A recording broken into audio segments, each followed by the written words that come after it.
O e-commerce vem apresentando um crescimento expressivo ao longo dos últimos 10 anos.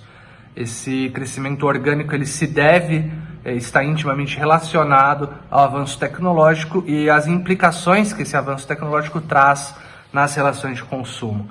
Isso foi evidentemente ampliado de uma forma muito grande ao longo de 2020 por conta da pandemia que estamos vivendo, da questão do Covid-19. As pessoas proibidas ou impossibilitadas de sair de seus lares tiveram por bem passar a consumir com ainda mais frequência nesse ambiente digital. Então, muitas lojas físicas ficaram e estão até hoje impossibilitadas de funcionar e também, sob esse prisma, sob esse viés, nós tivemos um incremento muito grande de lojistas aderindo também a plataformas digitais.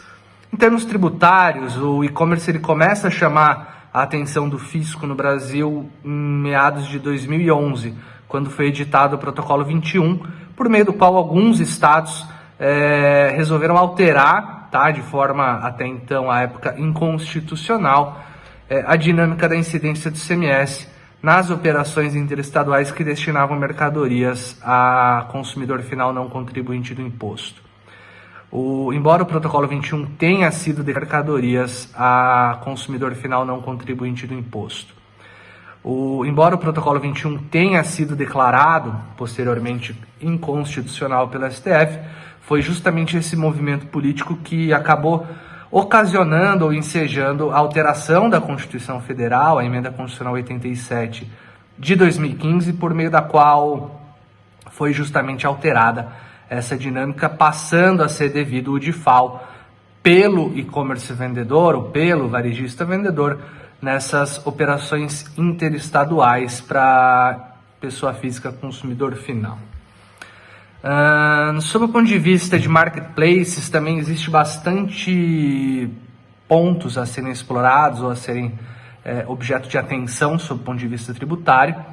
E acho que o mais importante deles, pensando em operações dentro do território nacional, é um movimento ou uma tendência que é observada já em diversos fiscos de atribuir responsabilidade solidária a marketplaces em relação ao ICMS devido pelos lojistas vendedores. Então, adotando-se aqui juridicamente a ideia de que o marketplace nada mais é do que um intermediário, ele a princípio ele não vende nenhuma mercadoria e não vendendo mercadoria ele sequer deveria ser contribuinte do ICMS. Mas os fiscos vêm buscando aqui juridicamente a ideia de que o marketplace nada mais é do que um intermediário, ele a princípio ele não vende nenhuma mercadoria e não vendendo mercadoria ele sequer deveria ser contribuinte do ICMS. Mas os fiscos vêm buscando responsabilizá-los, Isso é um movimento global, mas que tem sido bastante destacado no Brasil no último ano. Como exemplo aqui, o Rio de Janeiro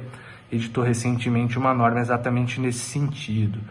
Em termos de operações transnacionais, chama muita atenção o debate existente hoje sobre a criação de um imposto digital. Isso tem como objetivo justamente evitar aquilo que se chama de erosão fiscal, ou seja, a perda ou a transmissão de lucros entre países. Então hoje, pensando em plataformas digitais de vendas, em marketplaces, você consegue vender para qualquer pessoa em qualquer lugar do mundo, estando em qualquer lugar do mundo. E se eu tenho essa possibilidade, basta ter uma plataforma bem organizada e obviamente um bom servidor e um bom aparato tecnológico por trás disso, por que não optar por me estabelecer em um país que me traga condições tributárias mais favoráveis do que aquele que eu estou hoje ou do que aquele que natural e intuitivamente eu estaria em condições normais de temperatura e pressão.